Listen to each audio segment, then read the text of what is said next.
the smartest draft strategy in fantasy football. No matter what pick you have, this is a bulletproof system. Elite drafters aren't married to specific players, but they know how to execute this strategy. Before we get into it, grab your coffee, grab your energy drink. We got a white monster as always.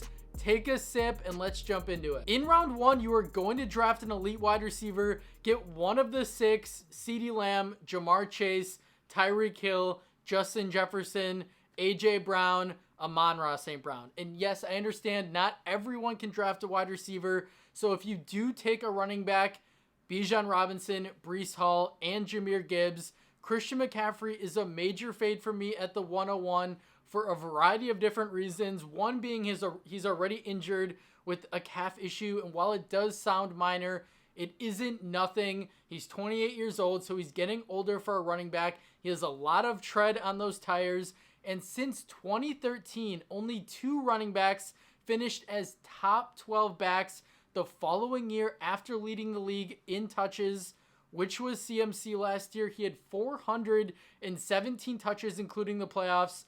Only 2 running backs since 2013 finished in the top 12. Only 2. You're drafting CMC if you want him at the 101. I just don't see it. I think this is the year that CMC, I wouldn't say falls off. He's probably still going to have a solid year. I just don't think I can justify taking him at the 101 with that information. Maybe it's bold. Maybe you think it's stupid.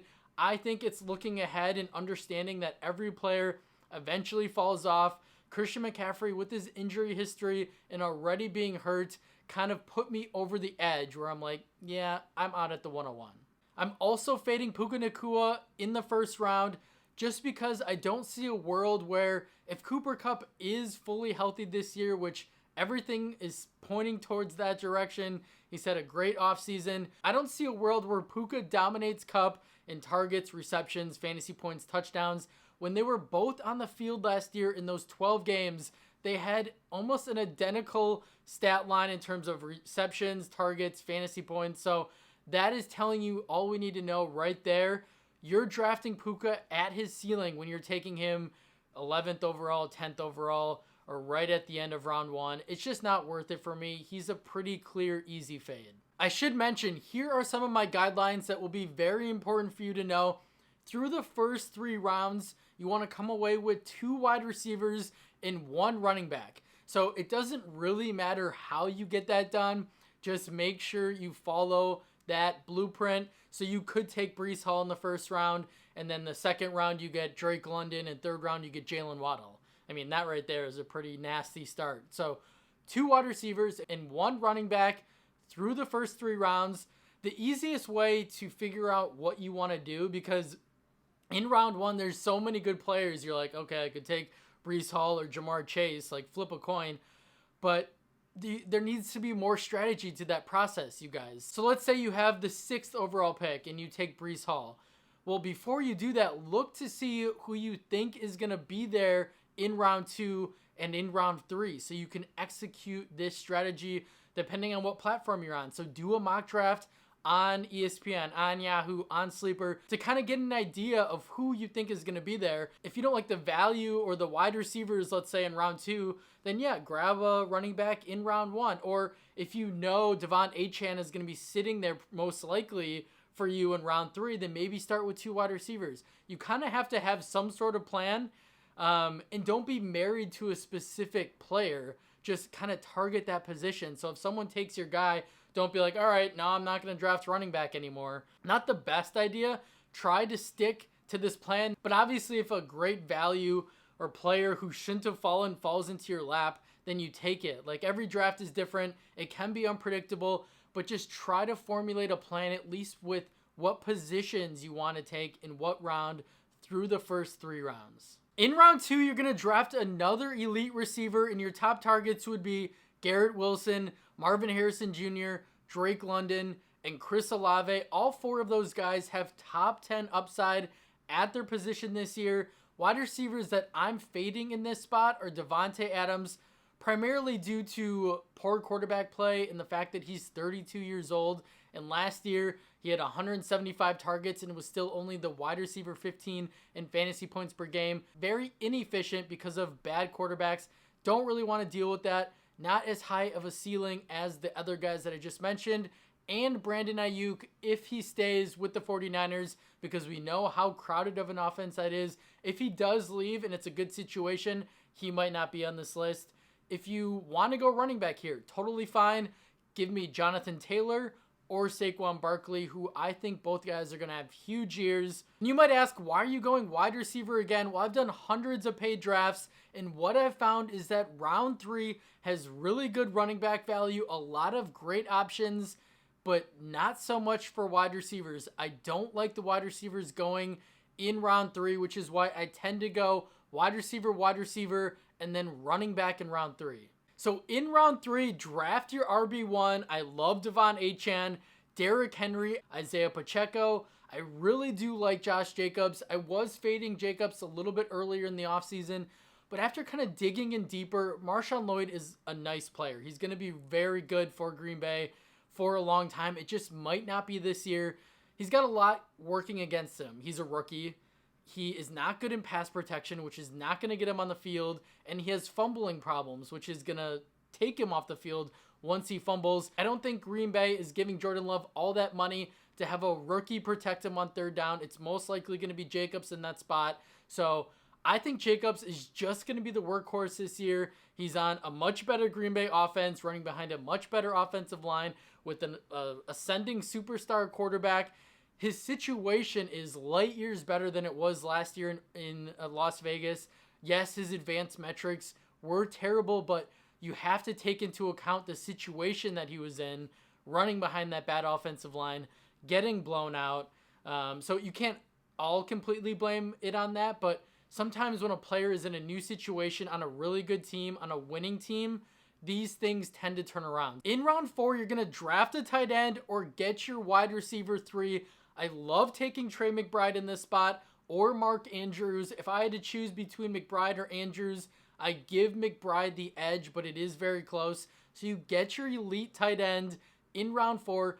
If you like to wait on tight end, which I understand, there's not a lot of great tight end value later in the draft. So that's why I kind of like to secure a stud.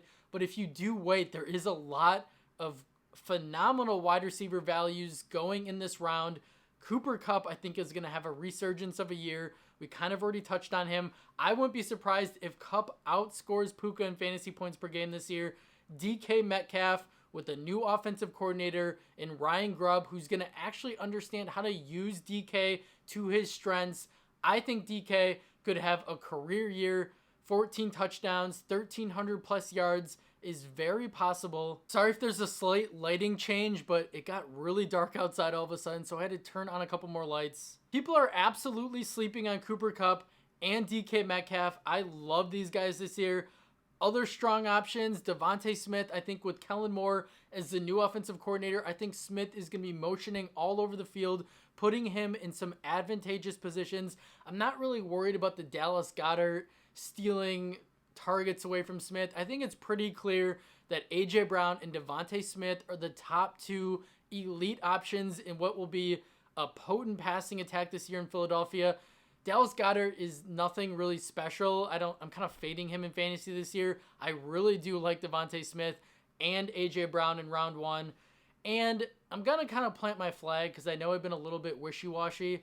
I am out on Malik Nabers in round 4. I know on some platforms, I think on Yahoo, you can get Nabers in round 6, round 7.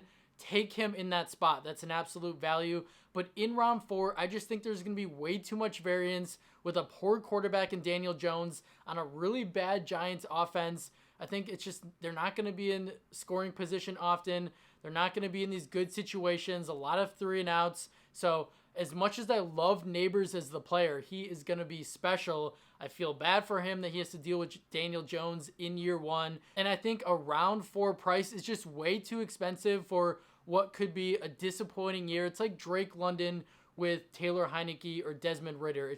It's not going to be good. In round 5, you're going to draft your RB2, and there's a ton of great value in this spot. Kenneth Walker, who I absolutely love. We'll touch on him in a second. Joe Mixon, James Conner, Alvin Kamara, and Aaron Jones. Yes, some of those guys are getting older. Yes, some of those guys are pretty inefficient, or they were last year. But I think that they're a perfect RB2. I wouldn't make these guys your RB1. I think they're a perfect second running back, and a lot of them are going to survive on volume, pass down work, red zone opportunities. But out of this group, Kenneth Walker by far is my favorite.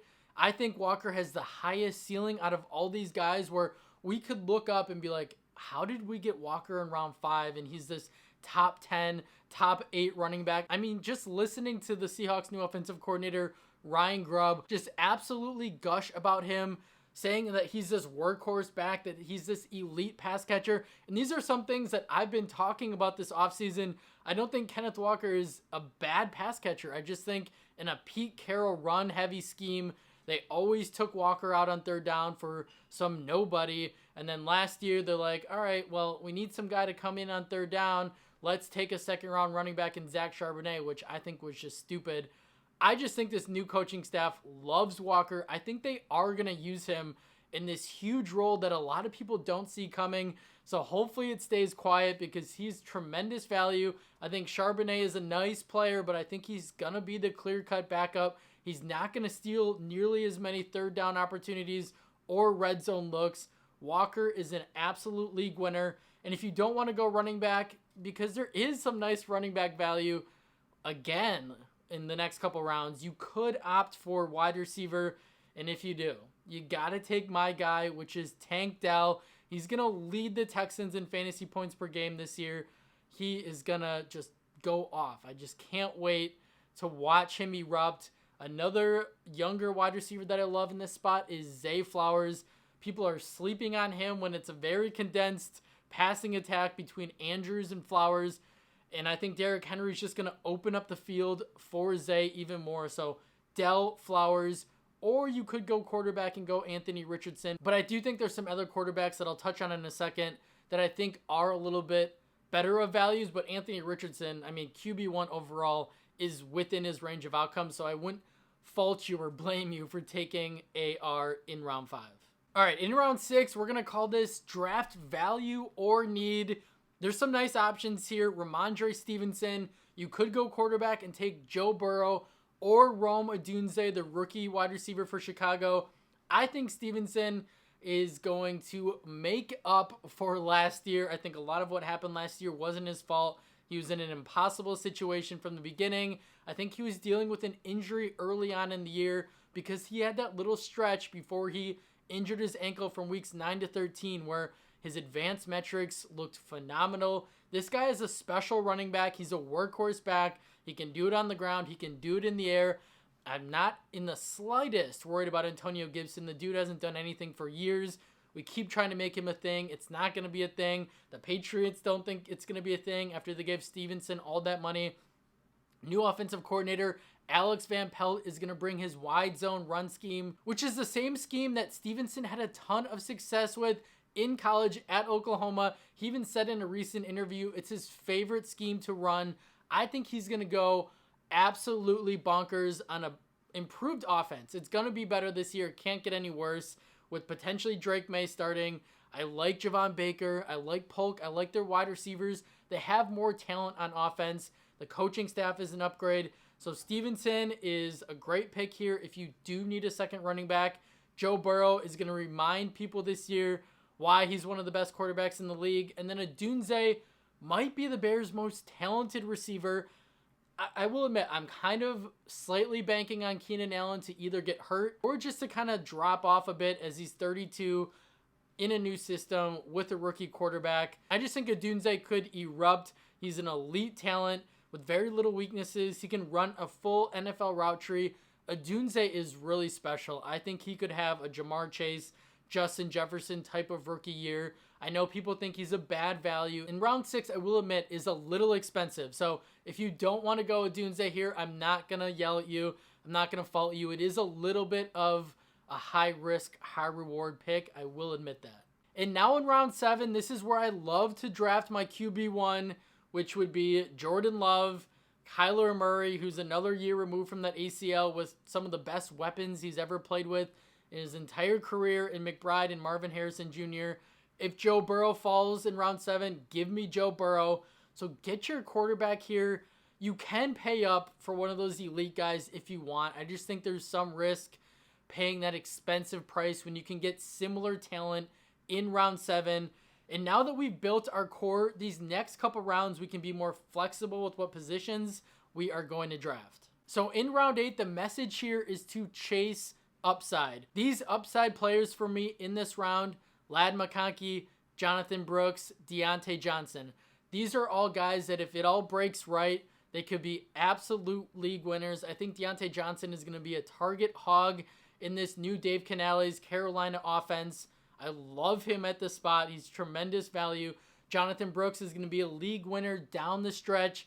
He's going to start off slow, yes, coming off that ACL, but he's going to be a guy that you love to have on your roster in December. And then Ladd McConkey, a little bit of unfortunate news. He's dealing with an injury. Justin Herbert's probably out the rest of the preseason, so they're kind of missing out on some valuable practice reps. But I just think that McConkey is far and away the Chargers' best receiver. I think he's going to lead this team in targets and probably receptions. It's crazy you can get a wide receiver 1 in round 8 attached to an elite quarterback.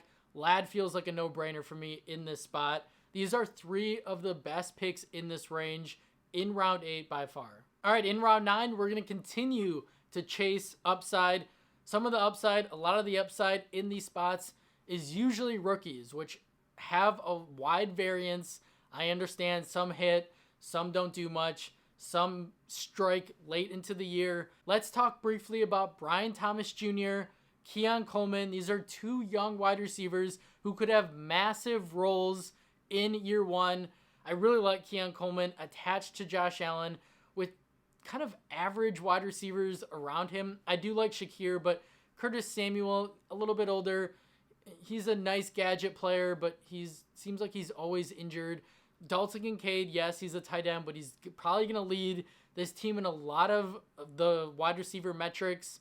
But Keon Coleman, crazy upside with his athleticism, big playability, crazy catch radius. He could be a touchdown machine. Another guy that I like in this spot is Jaylen Warren for Pittsburgh. We know how run heavy they're going to be. If something happens to Najee, Warren has top 5, top 10 upside at the position. He was one of the best running backs last year from a metric standpoint. And then 2 of my favorite breakout wide receivers, Christian Watson, who I think is going to be phenomenal this year, and Jackson Smith-Njigba, who was bogged down by a terrible system. Shane Waldron just didn't know how to use JSN, turning him into this low A-dot player, which isn't his game at all. I think he's going to erupt as the wide receiver 2 on what's going to be a really good offense this year in Seattle with Tyler Lockett, 32 years old. He's kind of at the end of his career. And then lastly, let's just talk about some late round targets. Jaden Daniels is one of my favorite quarterbacks to draft late. If you just love to stock up on the skill position players, take Jaden Daniels late in drafts. Trevor Lawrence probably is going to have a bounce back year with a ton of weapons in Jacksonville. And then Caleb Williams, who's already looking sharp in the preseason. 2 running back, Trey Benson. If anything happens to James Conner, Benson could erupt. Tajay Spears is the better Titans running back. I think he's going to have a big year, whether Pollard stays healthy or doesn't. Brian Robinson Jr. is going to be the workhorse back in Washington. Stop worrying about an Austin Eckler who was complaining about getting too much work. Austin Eckler is going to be in the Antonio Gibson role. He's going to be in there sparingly. I think Robinson is going to surprise people in the passing game and be an absolute league winner. Chase Brown, another guy that I love. Explosive, athletic, pass catching ability. Way better of a player than Zach Moss. Chase Brown, another league winner. Blake Corum, if anything happens to Kyron Williams, he has crazy upside than Jerome Ford, Kamani Vidal, Marshawn Lloyd, Kendre Miller. These are all guys that you want to target that if an injury does happen, they could single-handedly potentially win you your league. At wide receiver, Dontavian Wicks, I mean, he scored a 63-yard touchdown on like the 3rd play for Green Bay. He might be the best. I've been saying this all offseason. He might be the best wide receiver on Green Bay, and we just don't know it yet. These are guys that you don't wait to see it. You take advantage on the round 13, round 14 ADP and reap the benefits. Javon Baker for the Patriots I like. Khalil Shakir could be a nice piece for Buffalo. I don't think he's a very high upside guy, but he could have a solid floor. Jahan Dotson, I think, is going to have a big bounce back year. Xavier Legette, another freak rookie wide receiver for Carolina. Josh Downs, I know he's hurt right now, but he showed a lot of promise in year one. Rashid Shaheed, kind of more of a flyer. A.D. Mitchell, kind of another flyer depending on what happens with Josh Downs. And Jermaine Burton, who's the wide receiver 3 right now for Cincinnati. Kind of depends on if T. Higgins can stay healthy, but these are guys you target late in rounds that have tremendous upside if something breaks their way.